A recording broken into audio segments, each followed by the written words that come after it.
Okay. You take the lead on that, and I'll just pick up where you are on that conversation, okay? You got it. Okay. All right, Jane, are we live? Did you click the custom live streaming, right? I did. Yes, we're live now. Awesome. Sweet, thank you. Welcome, everyone. Welcome, Dr. Medlock. Welcome, Janet. Good to see you. Welcome, everybody. So this is Career Lab Wednesday. We are streaming live on LinkedIn Live, Facebook, and YouTube. So I want to set up with you how you can best engage in Career Lab. So number one is to jump in on the Zoom link provided. You can find that in the comment section, in the description. If you have any questions, just type in a question about that and we will get you the link. Jane will get that over to you. Now, if you are unable to jump in and talk with us here, you can also type your questions into the comment section. And Jane will do her best to get those over to us. Well, she'll get them over to us and we will do our best to answer those questions. So as we're getting going here, I'm going to talk a little bit as people are still joining in. We are following up on last week's topic around conflict in the workplace because, you know, it's going to happen. And if it's not happening to some degree, then there's probably not a whole lot going on there, and that might be a problem. But how do we make conflict healthy, or how does conflict bring results? And we wanted to go into a little bit of some simple tools to use. When I don't like something, to simply name it can be an effective way to bring my ideas in. Also, even more importantly, is to agree with things that I do like, or to point out things that I like. And this is super simple stuff. So I could be at a meeting where I'm noticing that I'm uncomfortable with something happening in the meeting, and I might be like, you know, I want to take the meeting in this direction. And I could simply say, you know, what I like about is what we're discussing is this, and I can highlight that, and just that suggestion can have a lot of power in when there's conflict in work.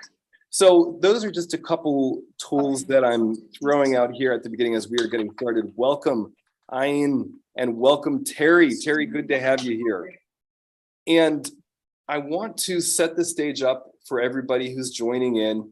The best way for you to join in is on the Zoom link provided. If you don't see the Zoom link, just type into whatever platform you're on, Facebook, YouTube, LinkedIn, and say, hey, send me the Zoom link and we'll get that over to you. If you can't jump in on the Zoom link, then you can type your questions into the comment section and Jane will get those over to us and we'll do our best to get to your questions. Now, the other thing about Career Lab Wednesday is that your questions don't have to have anything to do with the topic that we put on LinkedIn.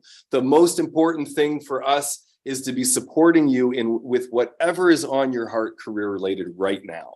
So all that being said, I would love to check in with the folks who are joining in here and see how it's going. Terry, good to see you.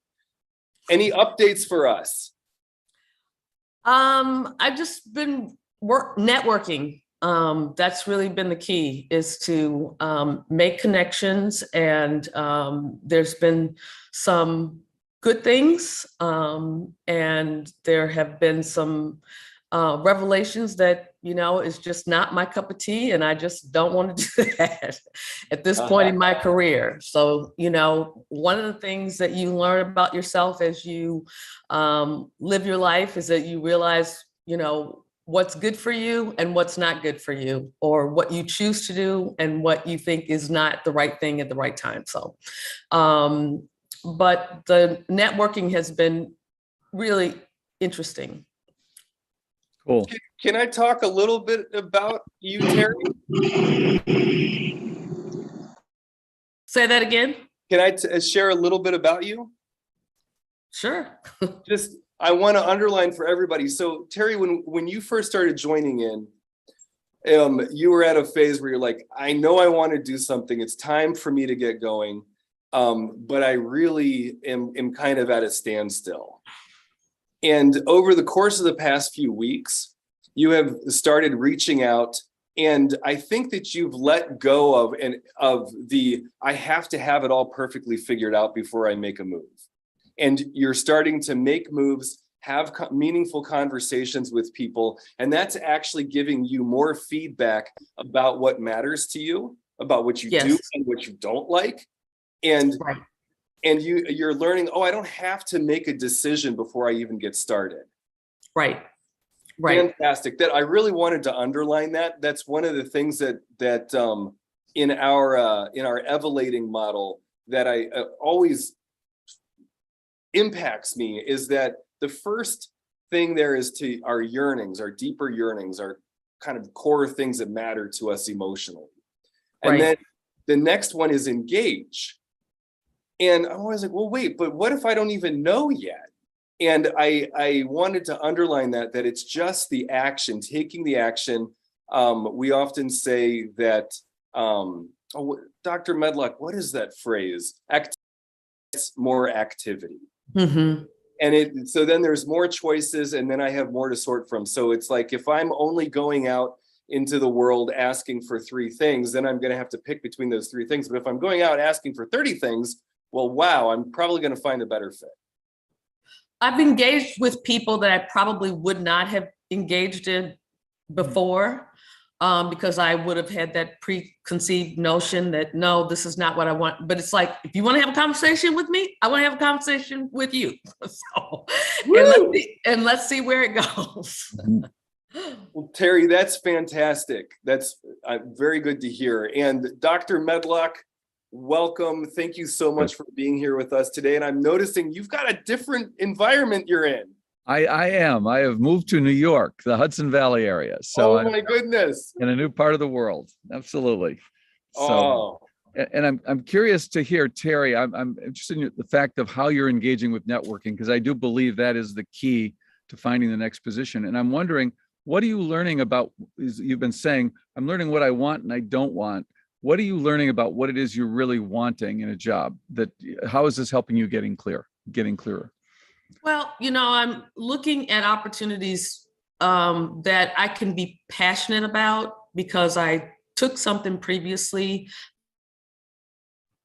thought that I would be passionate about, but I couldn't. It just wasn't there. Mm-hmm. So it's important for me to really have a true connection with whatever I'm involved with. The other factor in reality, just transparency, is safety. There's been some opportunities that have come my way where, you need to travel to different locations. And it's like, no, not traveling, not going to travel. Okay. I don't know neighborhoods. I don't want to do that.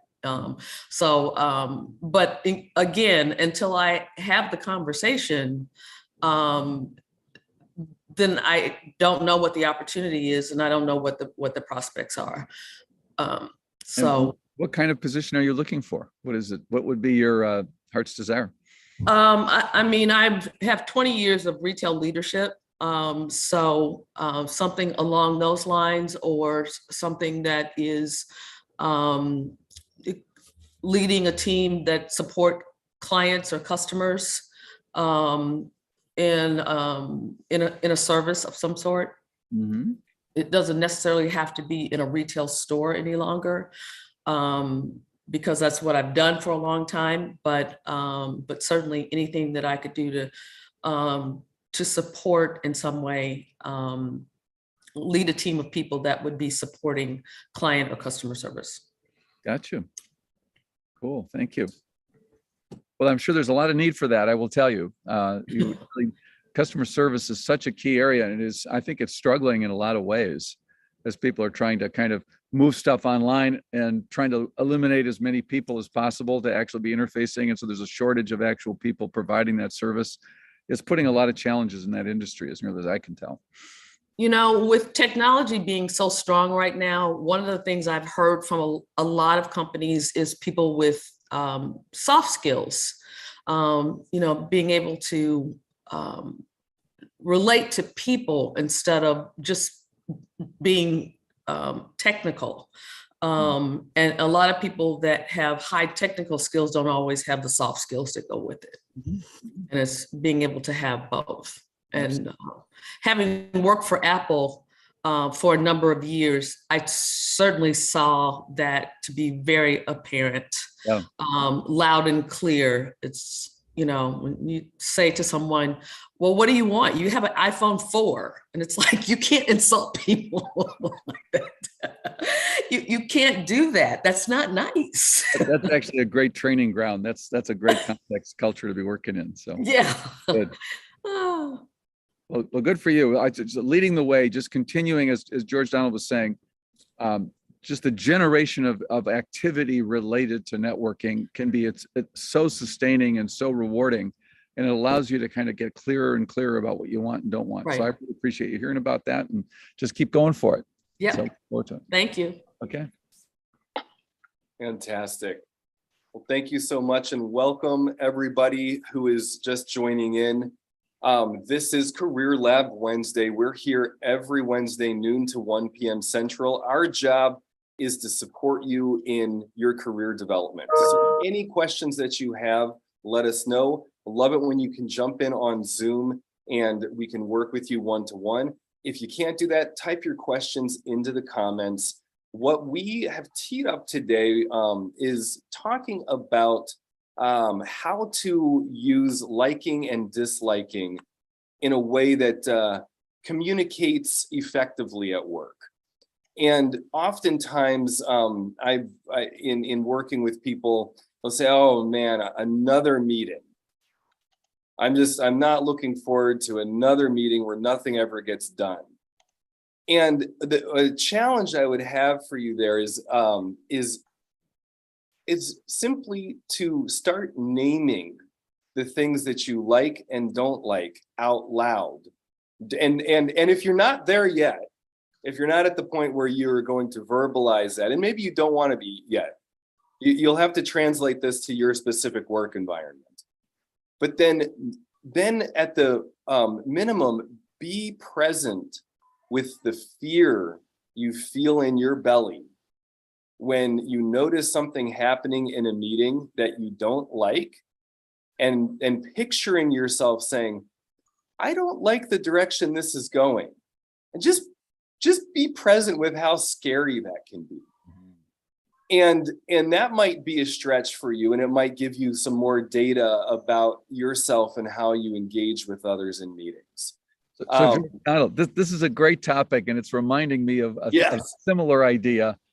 This is something that the psychologist, humanistic psychologist, whose name I know very well, but right now I'm blanking on it, but talks about self-actualization. Abraham Maslow. Oh yeah.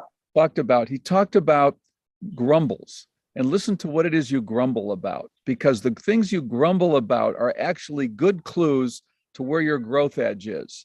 So if, like, I'm grumbling about, I don't like the way my these projects my boss is doing, or I don't like the direction of the company, or I have questions about that, all of those are wake-up calls to what are the conversations I need to have to address my grumbles. So I have an unconflicted consciousness about what I want to see happen, and making things happen in clear intention. So to George Donald's point, listening to your grumbles and then as guides to your own growth, as opposed to things to indulge in, is a real important skill. So I'm open to hearing anything about people's grumbles today and what they're complaining about, because it'll help us understand where you need to go. Dr. Medlock, that is fantastic. So any response there to the grumbles? Grumbles as in challenges one is facing? Complaints, usually complaints, things I don't, George, not grumbles. Well, I don't like that they're doing this, or I don't like that we don't have more more time for certain kinds of things, or too much work, or whatever your grumbles are. Yeah. So have you got some grumbles, Ian, that you can share? Yeah. I think I believe it to be a common denominator grumble, but Yeah, maybe I'm wrong. exactly. So it's I hate to fill in 4 timesheets for the same work. So Perfect. I have me, and then there is a recruiting vendor, then there is another vendor, and then there is the client. Now, and then the client has their DevOps tooling. So I have to do some work and put my time on the DevOps tool. Then I have to put that time and explain what I did in the client's timesheet, then the implementation partner's timesheet, and then the recruiting vendor's timesheet to finally get paid. I wish somebody solved that. Have you brought up this grumble with anybody lately? Well, initially, I mean, I started consulting here in the US in 2016. I found this grumble right then, and I pointed this out to my then employer. But then, they're like, this is how it works. This is how it is. So. Okay. So you could design an app to simplify them all. Oh, there is. Yeah.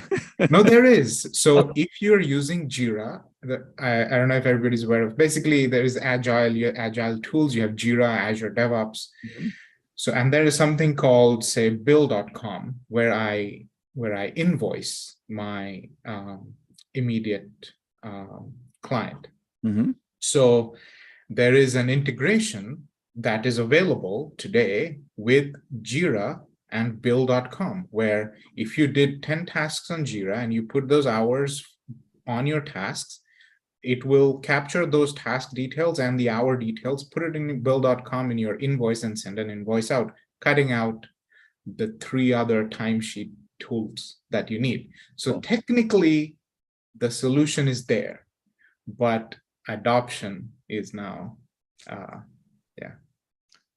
Well, thank you for that. I didn't follow that. Adoption is the challenge, meaning maybe not all clients would have DevOps. I'm an infrastructure architect, a cloud infrastructure architect. So some clients are still in an ITIL kind of mode where they don't do agile. They're still in an older system.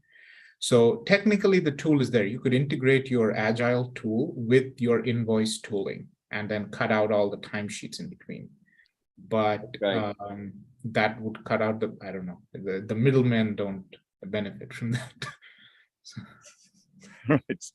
Well, thank you for sharing your grumble. I think this is a good example of the irrationality sometimes that we have to deal with in life. And sometimes you suck it up and just deal with it. But I appreciate you bringing it in. I have a grumble. Yeah. Okay. Go for it. Mm-hmm. I'm getting written up because I raised my voice at one of my store managers while trying to get the paperwork I needed to get their payroll done. Mm-hmm.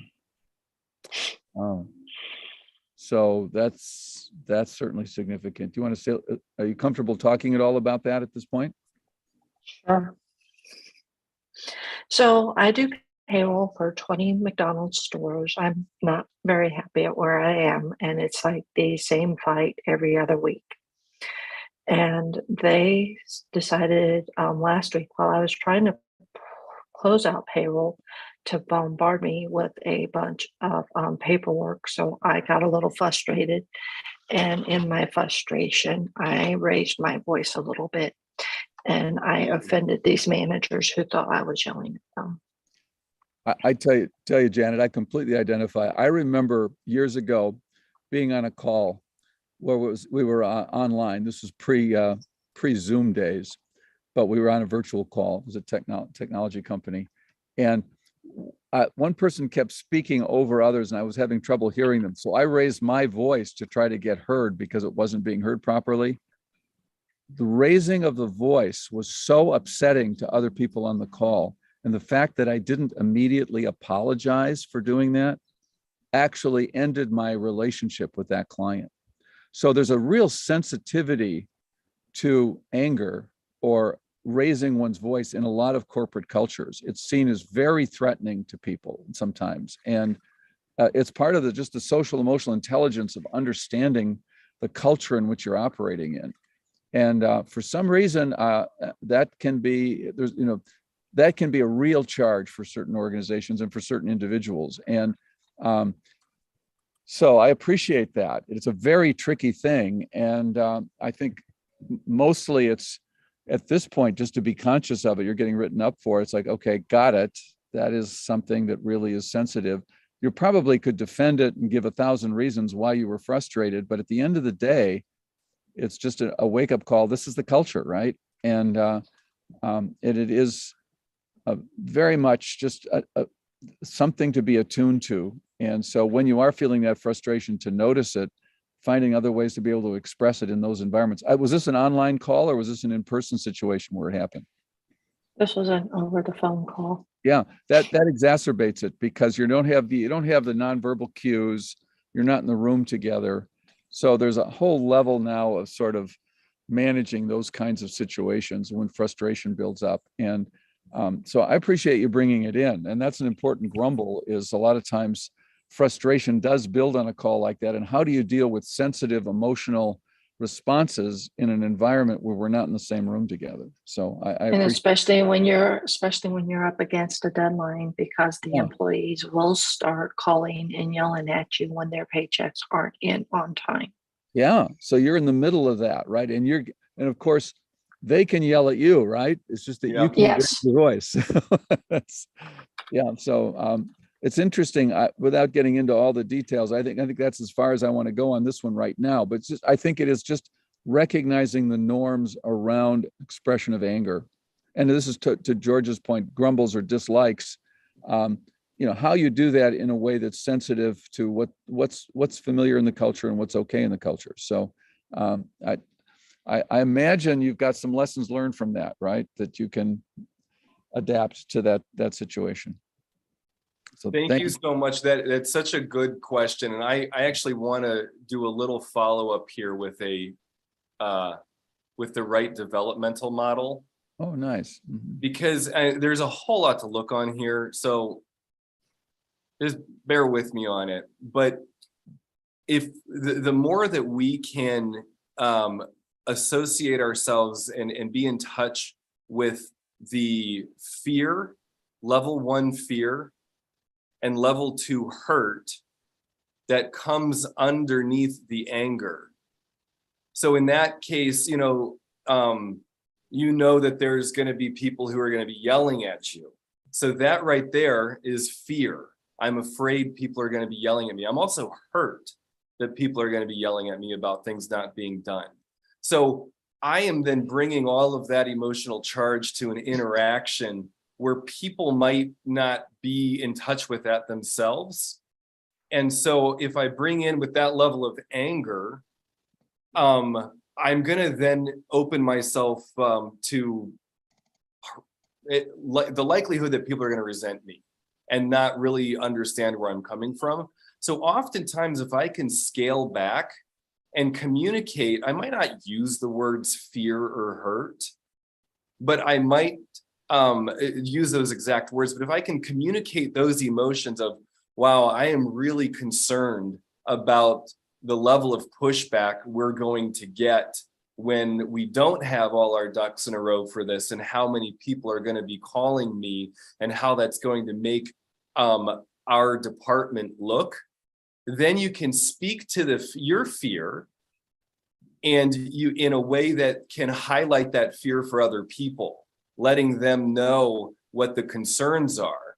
And then and even with the hurt, oh man, people are going to be upset. That's kind of bringing in that part, like, they're going to think that they're not cared about, and that as a department, we're not really considering taking their work and feelings into consideration. So you can kind of break the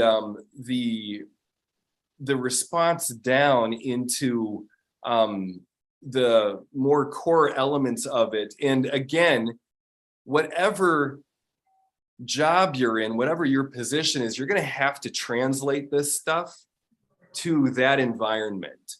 Again, a lot of places I'm not going to say, my feelings are hurt. But if I'm able to say, I'm concerned and I don't think that I'm being acknowledged, and I think here's the consequences of that, that can really help some of this. And this is such a skill, which is why we were saying at the beginning, simply noticing the upset that I feel or the grumbles, that might be the very first step to take, is let me get acquainted with my grumbles before I open my mouth. Let me really get in touch with what's going on inside of me. As I do that, then I can start to assess what I think is going on inside of other people's. That's the social intelligence part.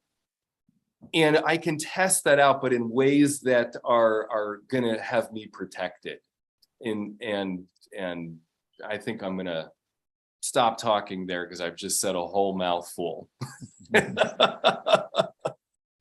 So how is that landing for, I'd love to hear from you, Janet, SB, Ian, Anir, about how that's landing, what we've been talking about so far.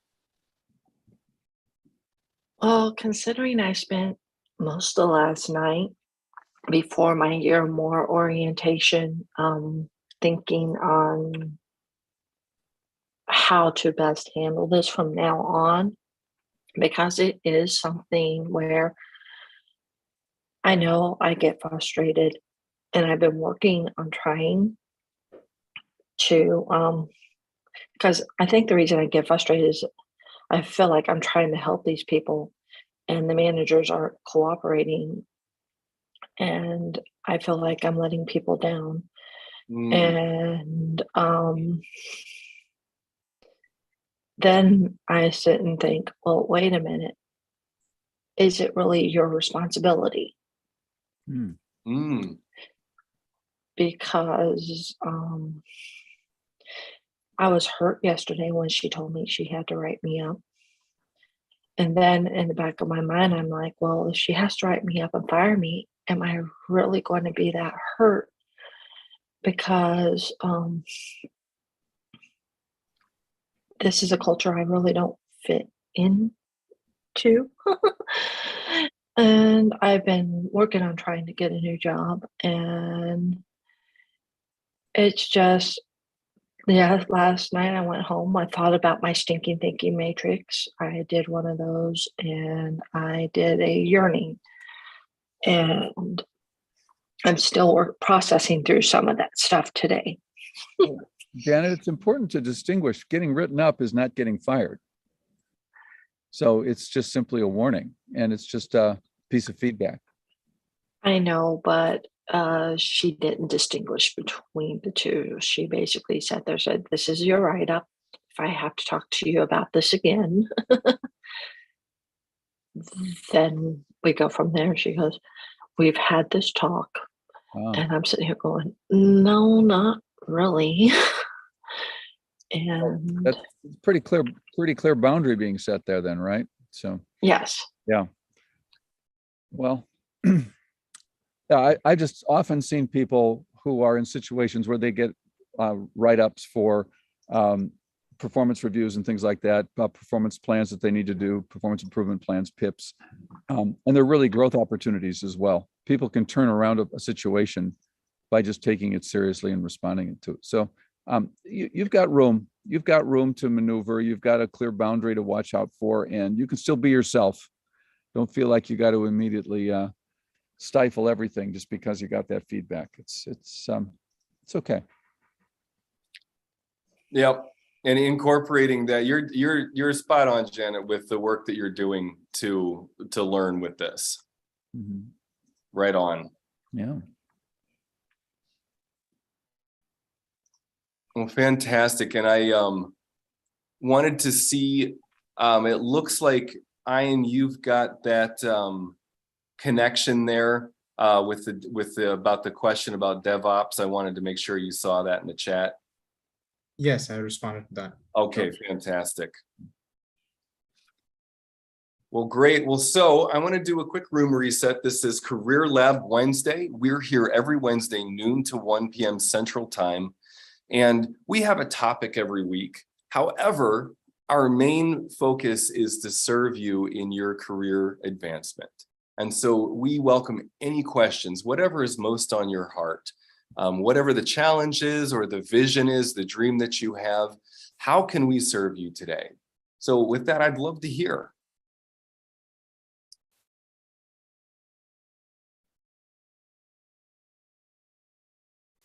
Anything that you want to add beyond the grumbles, Ian? I am trying to, so when I've been working on a W-2 all this time. I'm starting on a corp to corp with my own corporation just now. And it's been difficult, like you have to navigate. So if you go to a recruiting firm, they give you like a 5-page subcontractor agreement. And they are all over the place. They can say, oh, we are based in Florida. They would have, they have arbitration clause and this clause and that clause. That gets into a lawyerly stuff where the arbitration can only happen in Florida. And I'm like, I'm not gonna travel to Florida for anything. So basically I'm trying to prepare my own contractor agreement and then figuring out how to do it. And I'm having to learn some basic legal stuff too, so that I can not look out of place. So that's what I'm doing.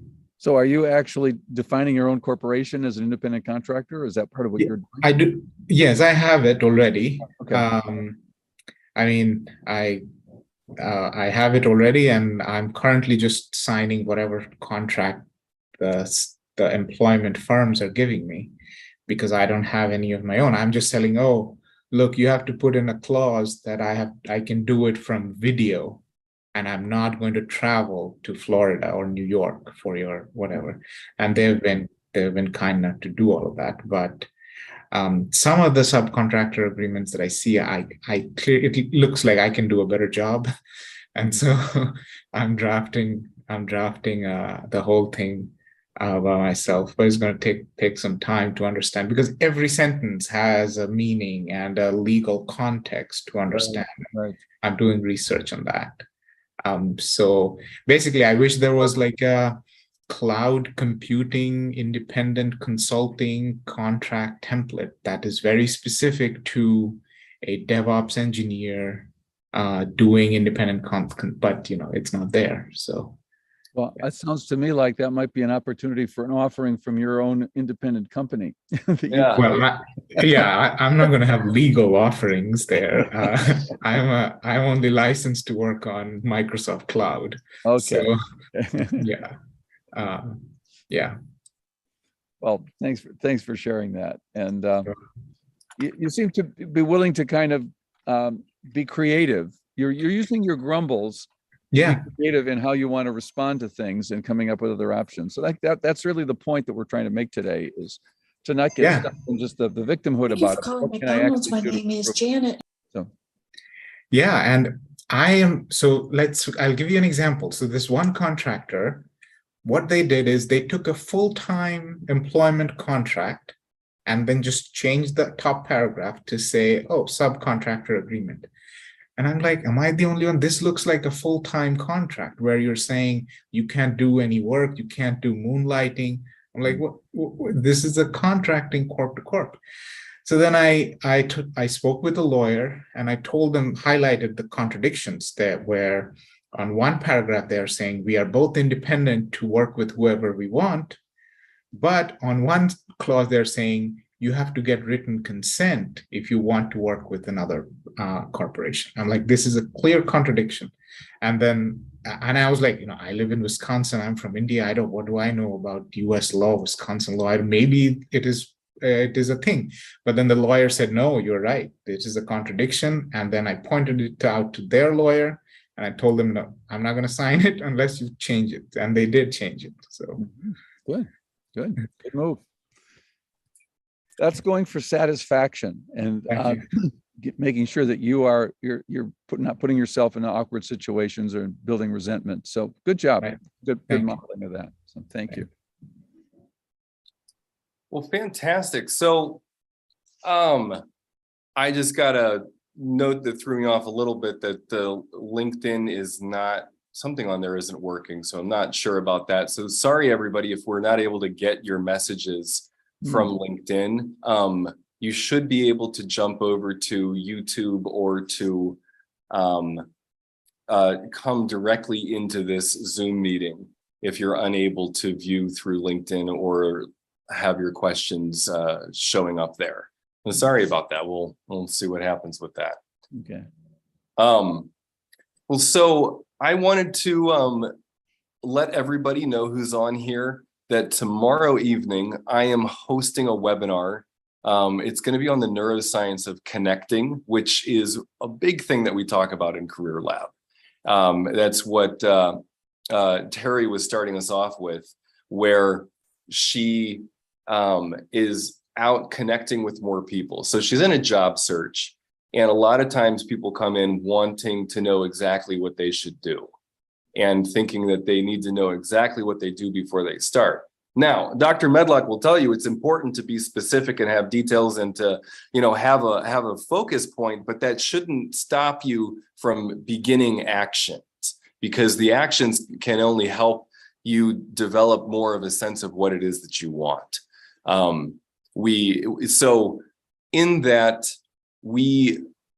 The connections that we create in person, at work, online, all over the place are so important to our development. So I'm going to be going into a lot more of that tomorrow evening about how, as we develop, we take in from all different kinds of sources what our environment is, and that contributes to how we learn. And even what you were sharing earlier, Dr. Medlock, is you're bringing Abraham Maslow. So the connection that you have to a great thinker like that, and how that informs us right here, right now, about how we interact with the whole world. So we're going to be doing a deep dive in that. So whether you're just networking for your job, networking to get a job, jump in, join us to go much deeper into how that affects you and your development. Thank you, Jane, for throwing that in there. And Dr. Medlock, while we have you on here, I'd love to hear your thoughts about this, about the power of networking, and what you can tell us about connecting and the neuroscience behind that. Mm-hmm. Well, I mean, the first thing that comes to mind is how much more we can accomplish when we're connected to a set of allies as opposed to working solo.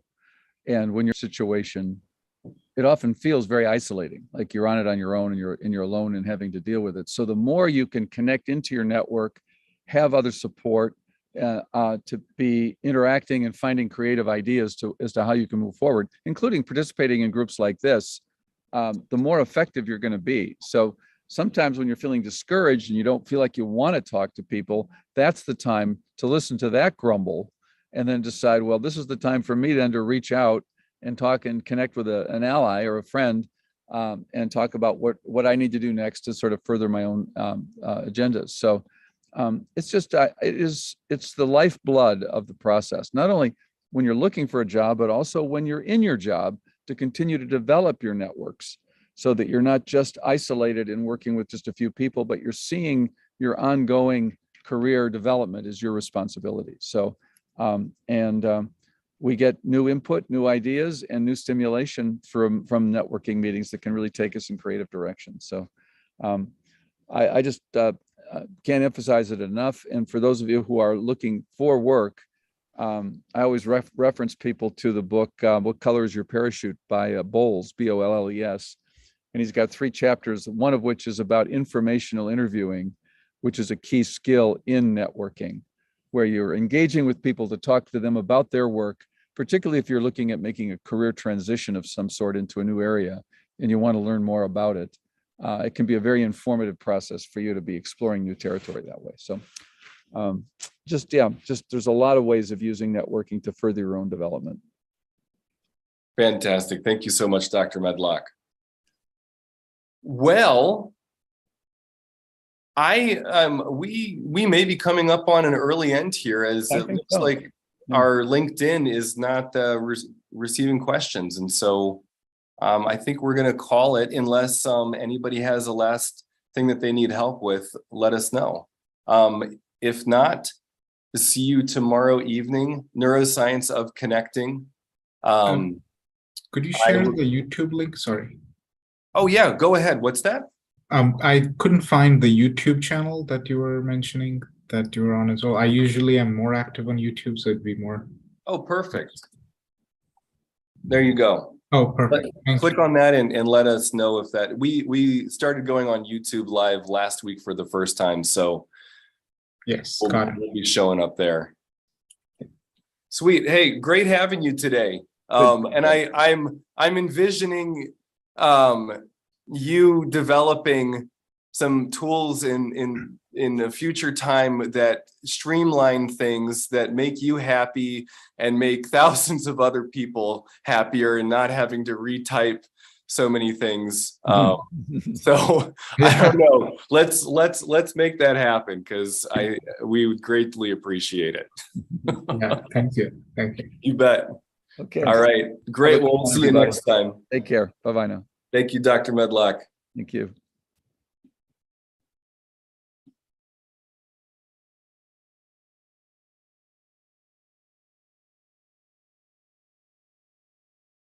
Jane, I'm going to give Medlock a call and then let's jump back on. Okay. See you in a bit. See ya.